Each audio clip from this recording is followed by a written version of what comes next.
아멘. 감사합니다. 오늘은 5월의 첫째 주일, 우리가 어린이 주일로 지키고 있는 주일입니다. 또한 교회력으로 보면 부활절의 세 번째 주일이기도 합니다. 오늘 우리는 하나님의 말씀으로서 사도행전의 말씀을 읽으면서 어린이들, 즉 우리의 다음 세대를 바라보고 있습니다. 우리의 어린이들, 다음 세대는 사실 독립적으로 있지 않습니다. 지금 여기에 앉아 계신 여러분들, 우리들과 깊은 관계 속에 있습니다. 우리 어린이들이 훌륭한 사람, 좋은 사람으로 누군가가 뚝딱하고 만들어주면 좋겠지만 그렇게 되지는 않습니다. 우리와 자녀들이, 다음 세대가 함께 보내는 모든 시간, 하루하루의 대화, 그리고 우리들이 살아가는 모습을 보고 들으면서 다음 세대 아이들은 영향을 받습니다. 그리고 그 모든 것이 다 합쳐져서 그 아이들을 만들어 갑니다. 우리가 오늘도 읽어 나아가는 이 사도행전은 예수님의 제자들, 특별히 12명의 사도, 그리고 바울과 같은 이 초대교회 에클레시아의 1세대들이 다음 세대인 누가와 같은 사람들, 그 1세대들을 보고 함께 대화하고 그들을 통하여 나의 신앙을 생각하기 시작한 그 다음 세대 중에 한 사람인 누가가 쓴 책, 이 사도행전을 우리는 읽고 있습니다. 특별히 지난 주일에 이어서 우리는 이 사도행전의 마지막 부분에서 누가가 우리라고 말하면서 전하는 이 내용을 계속해서 보고 있습니다. 오늘 이 설교의 제목을 우리가 알게 된 것이라고 붙였는데요. 그 말씀은 1절에서 왔습니다. 오늘 우리가 읽은 본문 1절을 보면 우리가 구조된 후에 안즉이라고 하는 내용이 있습니다. 물론 여러분이 오늘 본문을 읽어보면 아시겠지만 1절에서 우리가 알게 되었다라고 말하는 것은 폭풍 속에서 헤매고 죽음의 위기를 면하고 어느 섬에 도달했는데 그 섬이 어느 섬인지 전혀 모르다가 나중에 그 섬의 이름을 알게 되었다, 그런 의미입니다. 그런데 누가가 우리가 알게 되었다라고 하는 이 말은 지금까지 우리가 계속해서 읽어왔던 사도행전의 이 내용을 기억하고 돌아보면서 생각해 볼 때에 더 큰 의미로서 이 어린이 주일에 우리들에게 다가오지 않을까 생각합니다.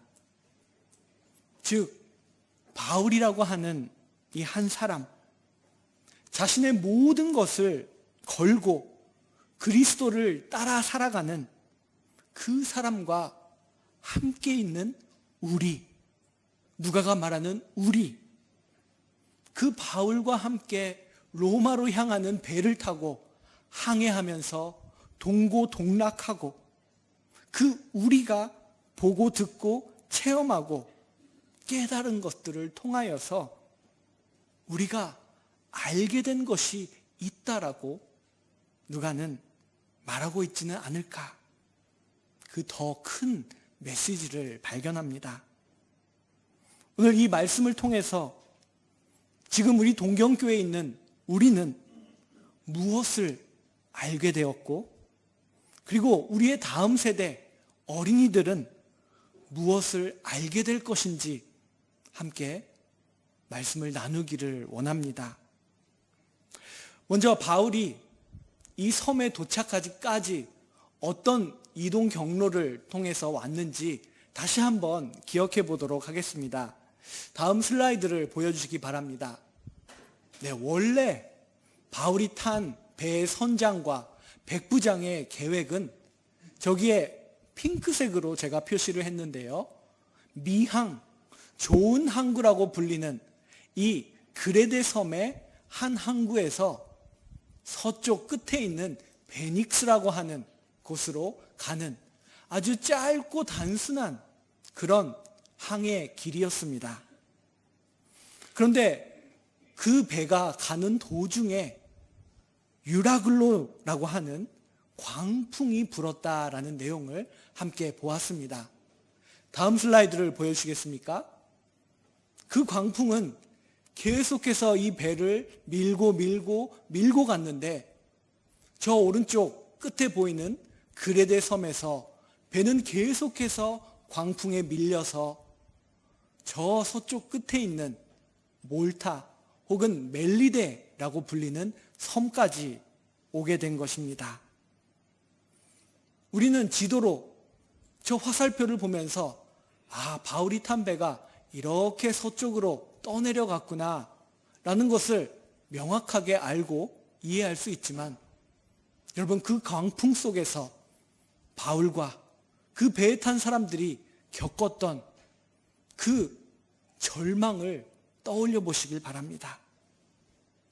그들은 자신들이 어디에 있는지 전혀 알 수가 없었고, 그리고 계속해서 두려움과 절망 속에 떠내려 가기만 했습니다.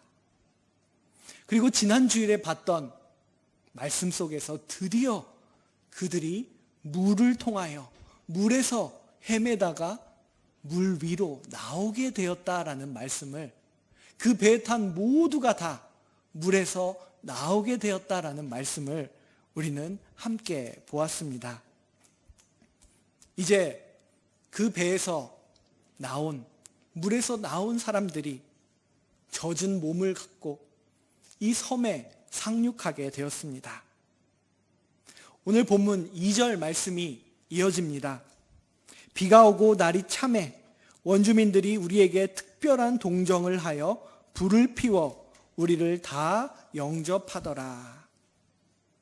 이 시기는 누가가 이미 전한 대로 가을이 지나고 이제 겨울이 다가오기 시작한 시기였습니다. 겨울을 앞둔 바다는 성난 것처럼 파도치고 그 기운은, 그 조건은 항상 불안정했습니다.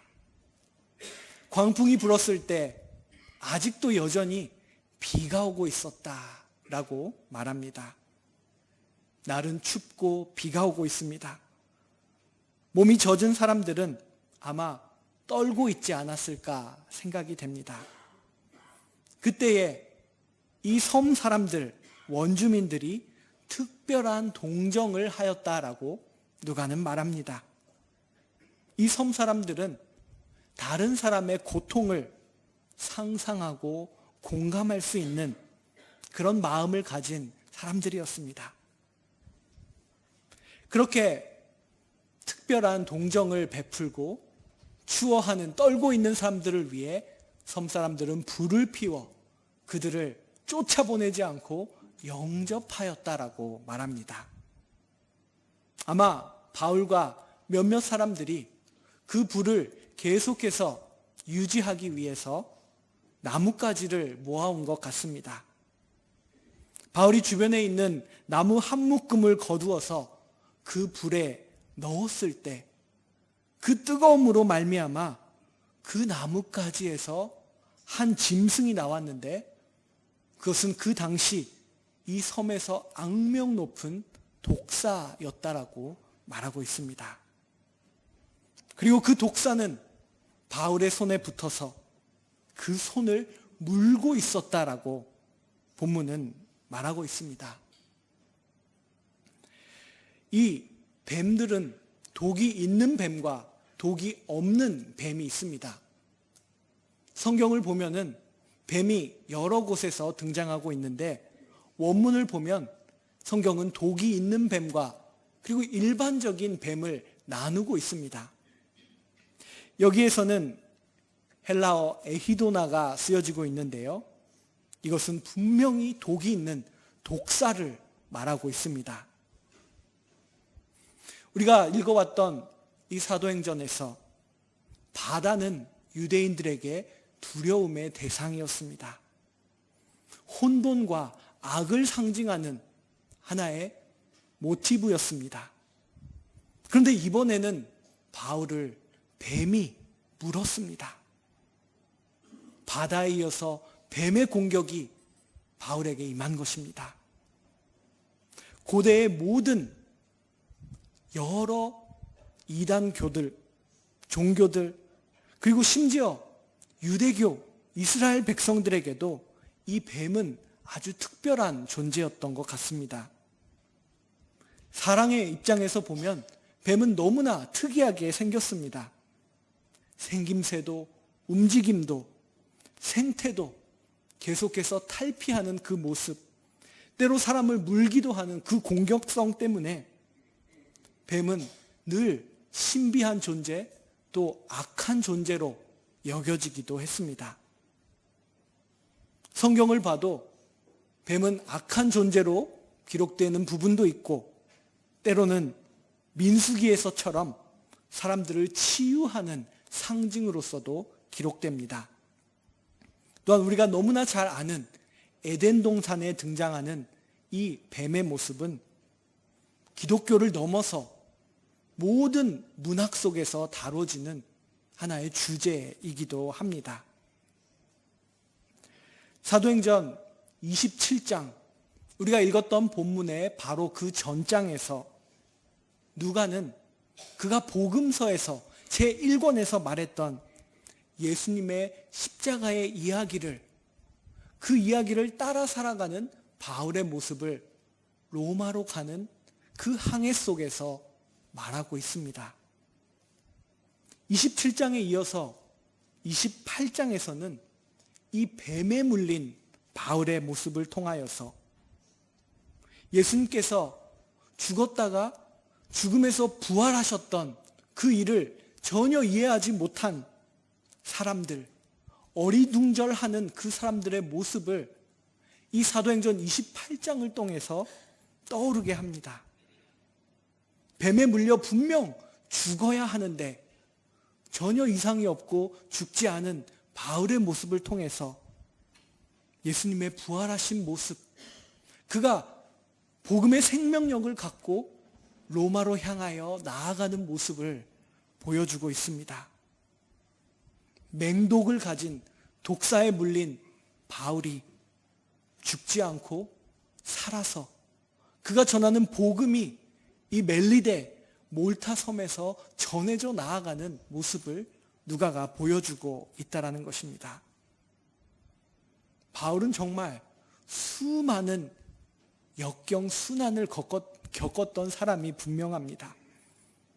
바울 주변에는 폭동이 있었습니다. 매질을 당했고 때로는 돌 던짐을 당했습니다.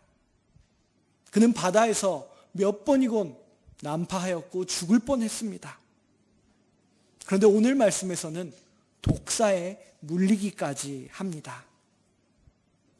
이 이야기는 충격적이면서도 우리들에게 이 뱀에 물렸다가 살아난 이야기를 통해서 흥미를 주기도 합니다. 오늘날에도 이 몰타라고 하는, 일본어 성경에는 마르타라고 되어 있는데요, 이 섬에 있습니다. 그리고 관광으로 유명한 곳이기도 합니다. 그런데 오늘날에는 이 섬에는 더 이상 뱀은 없다고 합니다. 그 대신 그 섬에는 성 바울의 해변이라고 불리는, 오늘 이 사도행전 28장의 말씀을 통하여 생긴 관광 명소가 있습니다. 그런데 오늘 본문에 나왔던 이 고대의 몰타 섬의 현지인들은 바울이 보이는 행동에 따라서 다양한 반응을 보이고 있습니다.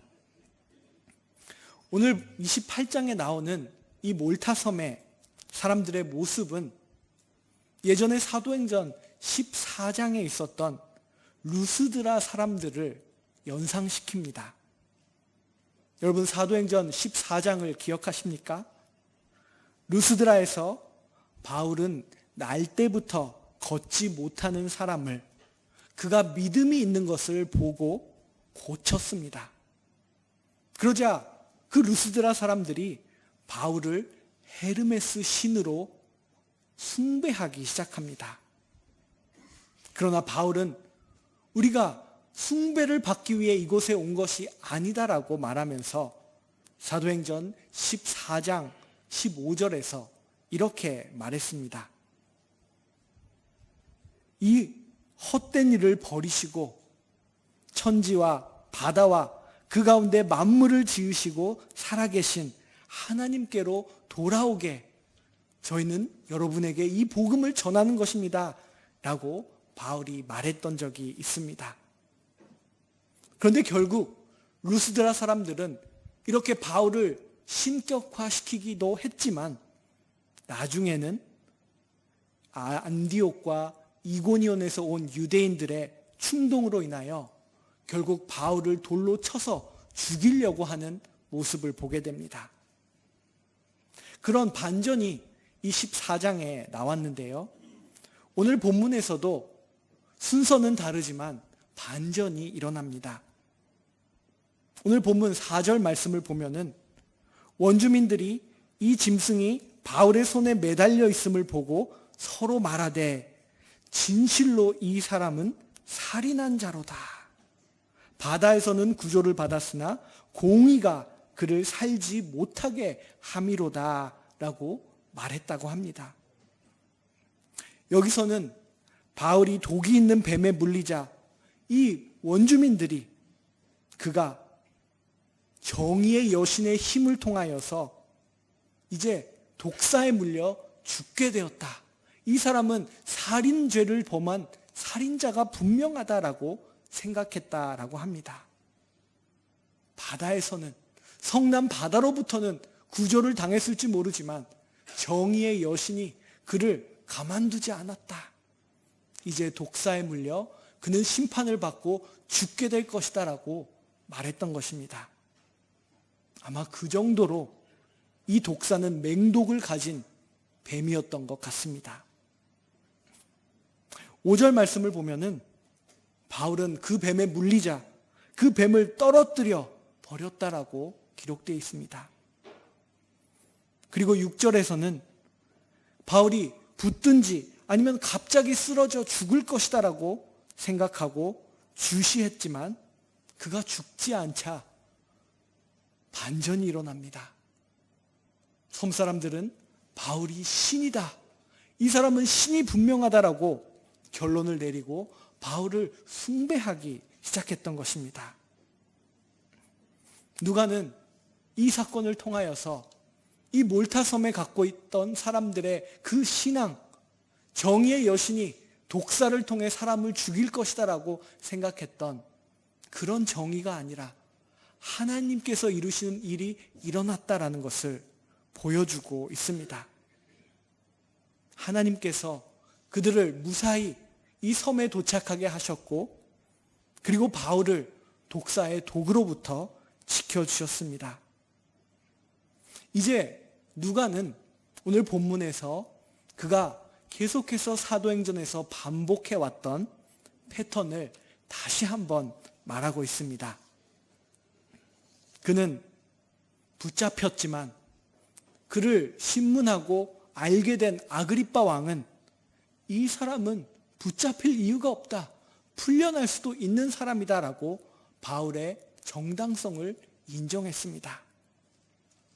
바울은 폭풍으로 심한 타격을 입었지만 그러나 하나님께서는 그를 그리고 그와 함께 있던 모든 배에 탄 사람들을 구원해 주셨습니다.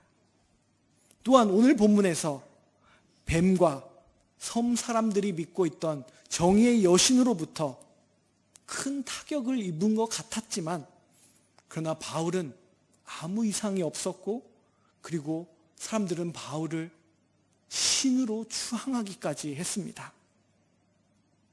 루스드라에서는 바울과 바나바를 숭배하려고 희생 제사를 드리려고 하는 모습이 있었지만 오늘 본문에서 그런 모습은 나오지는 않습니다. 이때는 너무나 추운 겨울을 앞두고 있던 시기였고 몸을 녹이고 그리고 묵을 수 있는 장소를 찾아야 했습니다. 바울과 함께 있던 백부장은 아마 자신의 그 신분을 통하여서 자신과 그리고 죄수들이 머물 수 있는 장소를 확보하려고 했던 것 같습니다. 그리고 그는 이 섬에서 가장 높은 사람의 집에 땅에 머물게 됩니다. 이어지는 7절 말씀입니다. 이 섬에서 가장 높은 사람 보블리오라 하는 이가 그 근처에 토지가 있는지라 그가 우리를 영접하여 사흘이나 친절히 머물게 하더니.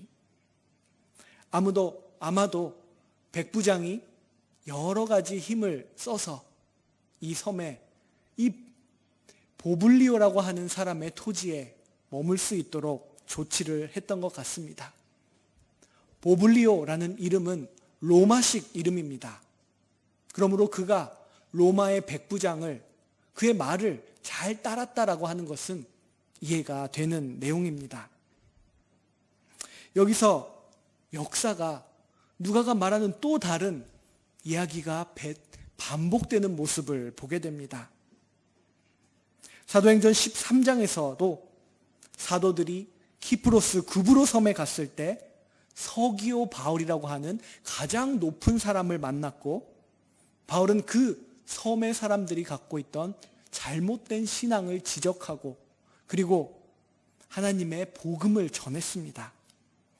그런데 오늘 본문에서도 이 보블리오라고 하는 사람과 만나게 되고 그리고 섬 사람들이 갖고 있던 잘못된 이 미신 신앙을 바울이 바로잡는 일들이 일어나고 있습니다. 또한 또 한 가지의 패턴이 일어나게 되는데요. 그 말씀은 보블리오의 그 아버지의 병이 치유되는 사건입니다. 이어지는 8절 말씀을 보면은 보블리오의 부친이 열병과 이질에 걸려 누워있거늘 바울이 들어가서 기도하고 그에게 안수하여 낫게 하였다라는 것입니다. 바울이 보블리오의 부친을 낫게 하자 섬에 있는 수많은 병자들이 이 바울이 있는 곳을 찾아오게 됩니다. 보블리오를 통하여서 이 집에 하나님의 능력, 하나님 나라의 권세가 임하고 치유의 역사가 일어납니다. 이 일을 통해서 누가가 전하고 싶은 것은 예루살렘에 사마리아에 일어났던 하나님 나라의 능력, 예수님께서 복음서에서 병자를 치유하셨던 그 능력이 사도들을 통하여 그리고 오늘 본문에서는 바울을 통하여 땅 끝에서 이루어지고 있다라는 하나님 나라의 연장선, 연속성을 지금 바울에게 누가는 발견하고 있습니다. 바울은 사실 오랫동안 이런 일을 너무나 하고 싶었지만 할 수가 없었습니다. 그가 로마로 가는 배를 타기 전 그는 2년 동안이나 가이사랴에 붙잡혀 있었기 때문입니다. 이를 통하여서 그들이 예수 그리스도를 믿었다, 복음을 받아들였다라는 말씀은 나와 있지 않습니다. 그러나 분명히 그들은 바울을 통하여 하나님 나라를 맛보았고 아마도 복음의 씨앗이 이곳에 심겨지게 되었을 것입니다.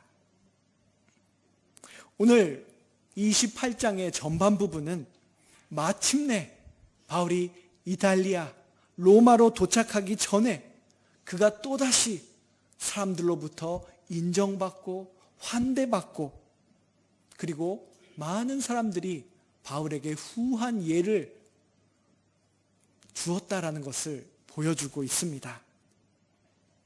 바울의 무죄함, 바울이 하나님의 능력을 나타내는 모습이 오늘 본문에 나와 있습니다.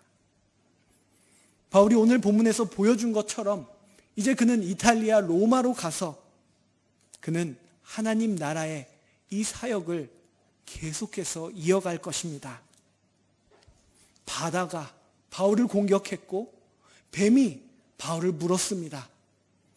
그렇지만 그는 부활하신 예수님의 능력처럼 다시 일어나서 복음을 들고 그 복음의 운동력을 갖고 지금 로마까지 나아가고 있습니다. 하나님의 새 창조가 일어나고 있고 악의 세력은 그것을 막을 수 없다라고 누가는 말합니다. 이 모든 일을 누가는 우리가 바울과 함께 있으며 체험하고 알게 된 것이다라고 말합니다. 사도행전에서 그가 우리로서 바울과 함께 경험하고 체험한 이 일은 사실 하나님께서 성경 속에 말씀하고 계신 내용과 이어지는 부분입니다. 하나님은 하나님의 역사하심을 경험한 하나님의 백성들에게 이렇게 반복해서 말씀하십니다. 그 사건이 출애굽기에 나와 있습니다. 출애굽기 12장 26절, 27절은 최근에 새벽 기도의 말씀 속에서 함께 나누었던 부분입니다. 이곳에서 하나님은 출애굽을 하는 이스라엘 백성들에게 너희들이 어떻게 유월절을 지켜야 하는지를 말해주고 있습니다. 그곳에서 하나님께서 모세를 통하여 이렇게 말씀하십니다. 출애굽기 12장 26절의 말씀입니다. 이후에 너희의 자녀가 묻기를 이 유월절의 예식이 무슨 뜻입니까? 그렇게 묻는다면 이어지는 27절에서 너희는 이르기를 여호와께서 이스라엘 자손의 집을 죽음의 세력으로부터 넘게 하사 우리의 집을 구원하셨느니라 하라. 너희의 자녀들에게 이렇게 말하라. 하나님이 우리를 이렇게 구원하셨다라고 말하라라고 말씀하셨습니다. 누가는 우리가 경험한 이 하나님의 구원, 바울을 통하여 나타난 부활의 능력을 지금 사도행전에 기록하면서 다음 세대에 그 말씀을, 하나님의 구원을 전하고 있다라는 것입니다. 우리의 삶 속에서 예수 그리스도를 성육신하게 하신 그 하나님의 역사가 일어나고 있습니다. 우리는 그 역사를 통해 삼위일체 하나님을 경험합니다. 우리가 그 경험한 하나님을 우리의 삶 속에 말과 행동으로 나타낼 때 우리의 어린이들이, 자녀들이 물을 것이다 라고 말씀하십니다. 아빠, 엄마, 이것이 도대체 무엇인가요? 이것이 무슨 뜻인가요? 그때 우리는 어떻게 반응할까요? 어린이들의 질문에 대한 그 답변과 대화, 그 너무나 반복적이고 계속해서 묻는 아이들의 질문이 때로는 귀찮을 수 있습니다. 그래서 그런 신앙적인 대화를 단절시킬 수도 있습니다.